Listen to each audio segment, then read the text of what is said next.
We've been saying for 3-4 weeks already that to get hostages out, we're willing to make a pause in the fighting, to have a temporary cessation of fighting.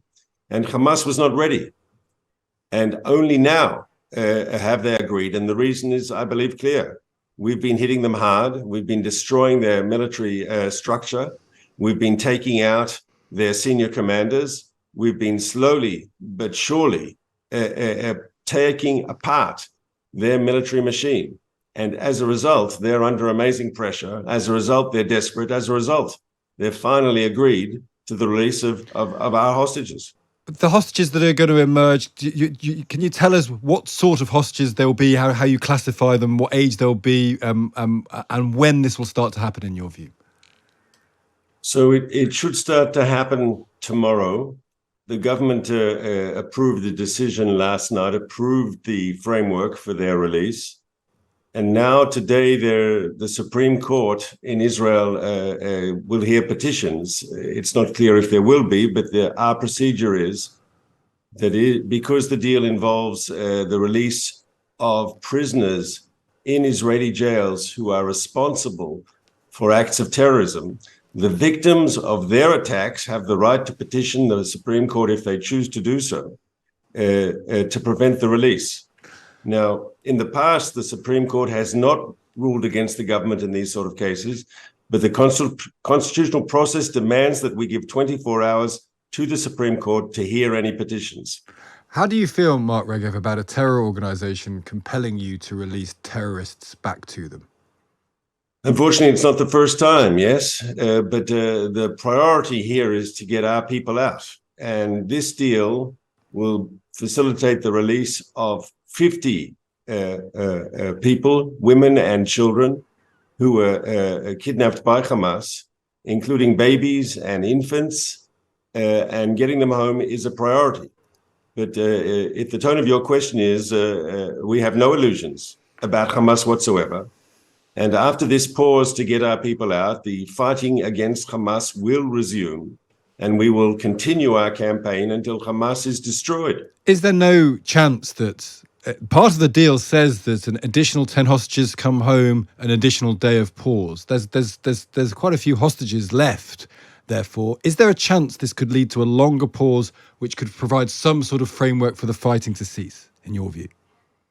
So first of all, yes, you're correct. We are willing to extend this, the pause to get more people out. So if instead of getting 50 people out, we could get 60 or 70 or 80, of course, we would agree to to extending this pause. But the goal of destroying Hamas is not going to change. And when the pause is over, we will return to attacking Hamas. Ultimately, we have no option because Israelis simply refuse to live next to this terror enclave any longer. So Gaza will be different when this is over. There will no longer be a terrorist group controlling the Strip, which has the ability and the desire to come in and butcher Israelis, as they did on October 7th. What will Hamas be doing while this pause is going on, in your view? Are you giving them the opportunity to strengthen themselves, which in some ways might prolong the war? Because the next time you come in to fight, Hamas could have moved, they could have embedded themselves in different places, they could have strengthened their positions. That's presumably the risk that you're willing to take. Correct. It is a risk, and there is no risk-free policy here. Because if we didn't go for this arrangement now, the fate of our hostages, there were questions about the viability of them staying, alive and so forth. And so if we can get people out, we think it's the right priority at this moment. But you're right.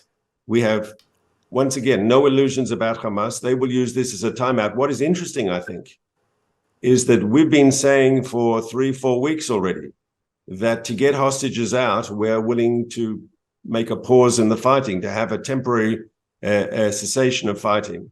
And Hamas was not ready. And only now have they agreed. And the reason is, I believe, clear. We've been hitting them hard. We've been destroying their military structure. We've been taking out their senior commanders. We've been slowly but surely taking apart their military machine. And as a result, they're under amazing pressure. As a result, they're desperate. As a result, they've finally agreed to the release of our hostages. Will you be continuing the bombing up until the pause? Because there's a danger, is there not, that you've got to this position, humanitarian aid is going to come in, there's going to be a pause in the fighting, and yet some civilians might die this morning. They might die this afternoon before the pause happens. Are you going to carry on the same level of fighting until the pause kicks in? Correct. It's a bit like, to use a British parallel, it's like until the 11th hour on the 11th day of the 11th month, people were still fighting, yes? And still the pause starts, the fighting continues, and when the pause is over, the fighting will resume. This war against Hamas, we will not let up. And you won't change it. And Hamas. The approach that you've done this war, which has led to an awful lot of criticism around the world, has got you to this ceasefire, this pause point. You're not going to change. You're not going to change at all how you conduct the war once this pause is over.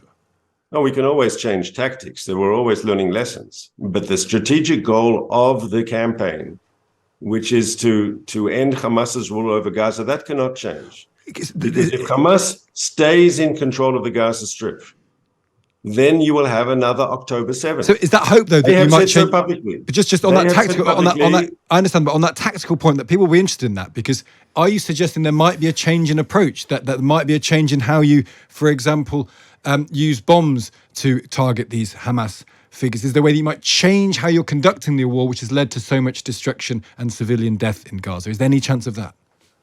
Well, first of all, ever since the ground incursion started 3 weeks ago, so obviously we've been taking more combat casualties, but at the same time, the level of civilian casualties has gone right down because you can be more surgical with the use of ground troops. And so there have been changes. And I think always our military people are looking at how we can do things better in any military operation. That's true. As you go on, you hopefully learn from your mistakes and can improve in the way you are conducting your business. And let me stress, Gaza's civilians are not our enemy. We're making a maximum effort to keep them out of the crossfire. It's Hamas, as your government has said, as the European Union has said, as the United States has said, is adopted a deliberate strategy of using civilians as a human shield for its machine. And the casualties, the civilian casualties, are because of that policy of Hamas that wants to see civilian deaths, that wants to shield its terror machine by embedding it under schools and hospitals and other civilian areas. That's why the civilian casualties have been so high. Well, we'll see what happens over the week to come, but we hope for good news for at least the families of these hostages in the next 24 hours or so. Mark Regev, good to speak to you. Thank you for joining us.